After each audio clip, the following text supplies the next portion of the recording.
Assalamualaikum warahmatullahi wabarakatuh. Saya Rizky Fitri, kelas 11 IPS 1. Baiklah, saya akan menceritakan tentang berbagai perlawanan rakyat Jambi terhadap penjajahan Belanda. Pemberian kedudukan Demang pada orang luar Jambi oleh pemerintahan Belanda serta mahalnya harga beras sejak tahun 1911, sedangkan upah kerja sebagai penyadap karet rendah, menimbulkan keresahan pada masyarakat Jambi.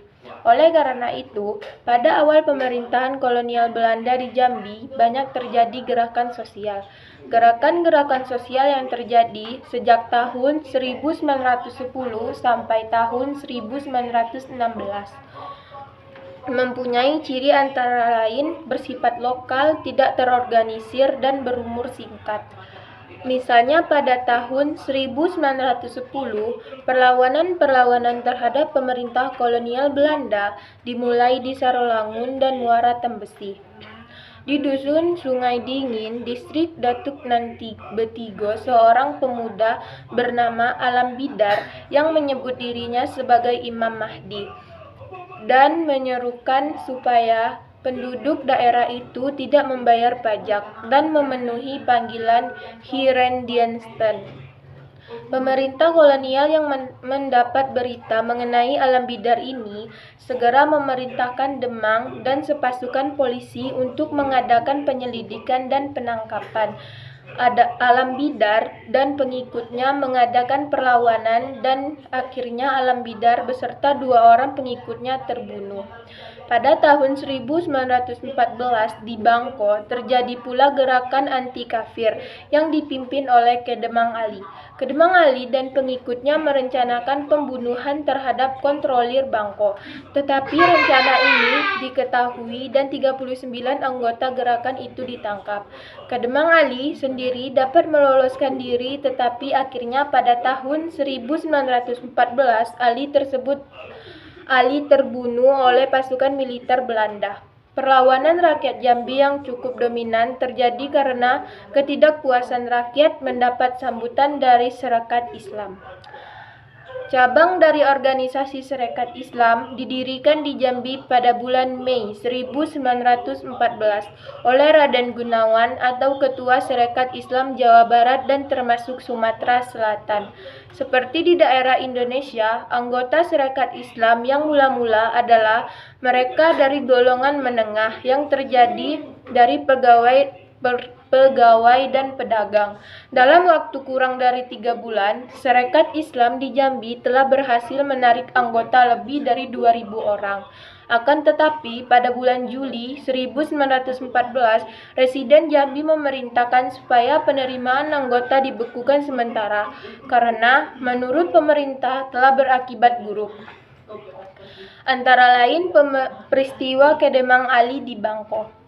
Pada waktu pemerintahan pembekuan dikeluarkan, masih banyak calon anggota dari pedalaman yang masih menunggu untuk diambil sumpahnya. Mereka ini kemudian berusaha menjadi anggota Serikat Islam di Rawas, Palembang, yang didirikan pada bulan Juli 1914 oleh Raden Gunawan.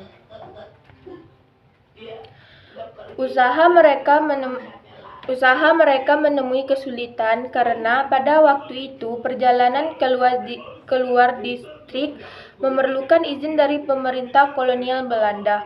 Walaupun demikian, penduduk Sarolangun dan Muara Tembesi secara diam-diam pergi ke Rawas untuk mendaftarkan diri.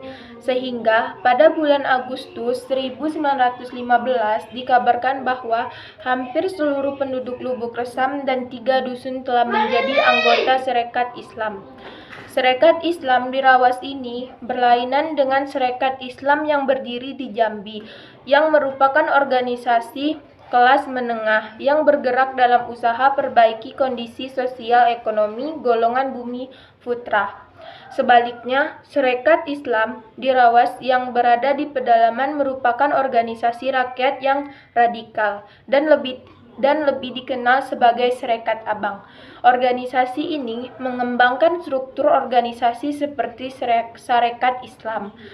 Serekat Abang bermulai gerakannya di Muara Tembesi pada tanggal 26 Agustus 1916, dipimpin oleh Duahid bin Dualif, seorang penyadap karet. Duahid ini sesungguhnya adalah seorang hukuman yang melarikan diri dengan terjun dari kapal yang akan membawanya ke Batavia.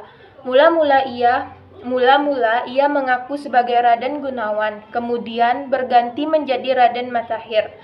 Pergantian nama ini mulai memakai nama tokoh sejarah yang dianggap lebih tinggi derajatnya legitimasinya, seperti Sultan Taha, Pangeran Ratu, dan lain-lain. Para pemimpin pergerakan rakyat ini berasal dari segala lapisan, seperti buruh di perkebunan karet, guru agama ataupun guru ilmu abang, kepala dusun, petani, biasanya ataupun keturunan bangsawan Jambi. Pemberontakan rakyat Jambi dimulai dengan beredarnya kabar pada tanggal 26 Agustus 1916 yang diterima oleh Ketua Partai Sarekat Islam di Muara Tembesi bahwa rakyat Jambi akan melakukan penyerangan. Pada hari yang sama, serangan sekelompok massa terhadap pejabat pemerintah dan kantor-kantor pemerintah di kota Muara Tembesi terjadi. Massa membakar tangsi, membuka paksa penjara dan membebaskan tahanan, merusak kantor pos dan menjara rumah-rumah orang Cina dan para pejabat. Mereka juga melakukan pembunuhan terhadap seorang agen pemerintah, opsir kesehatan orang Jawa, dan pengurus rumah tangga seorang Demang. Penduduk Muara Tembesi dipaksa menjadi anggota Syarikat Islam. Pada saat serangan terjadi, kontrolir dan Demang Arbain tidak berada di Muara Tembesi. Setelah mereka mendapat berita tentang kejadian penyerangan di Muara Tembesi, maka mereka kembali dengan menggunakan kapal Muara Enim. Pada saat memasuki Muara Tembesi, kapal mendapat tembakan-tembakan dari tepi sungai.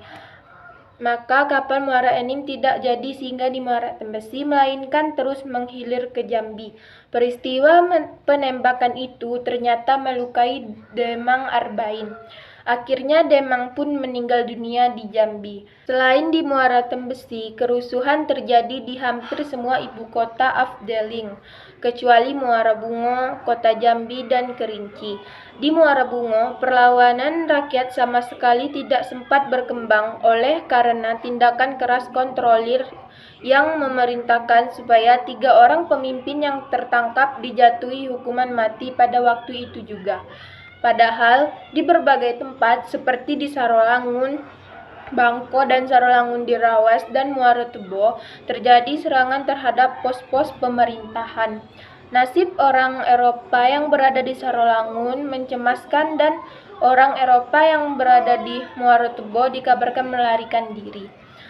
Di daerah Muara Tebo, serangan pasukan Syarikat Islam terhadap pemerintah kolonial Belanda dilakukan pada tanggal 1 dan 2 September 1916. Serangan itu ditunjukkan pada rumah kontrolir dan kantor pos. Dalam serangan ini, pasar Muara Tebo terbakar habis. Di daerah Bangko, penyerangan dipimpin oleh Mana bin Andun yang berasal dari Semurung, Air Hitam. Serangan dilakukan pada tanggal 11 September 1916 dengan kekuatan 1.500 orang. Dalam serangan ini terjadi pembakaran rumah kontrolir, pasar, dan beberapa rumah lain. Serangan terhadap tangsi tentara Belanda di Bangko, tempat kontrolir dan Demang mengungsi. Kerusuhan dapat berkembang karena para komandan militer setempat hanya memiliki pasukan sedikit, sehingga memerlukan bantuan pasukan dari daerah lain. Keberanian massa melakukan penyerangan karena adanya keyakinan mereka tentang kekuatan yang tidak terlihat akan membantu mereka. Mereka melakukan serangan hanya bersenjatakan pisau. Sasaran serangan adalah para pejabat lokal yang dianggap bekerja sama dengan orang kafir dan kantor-kantor pemerintah.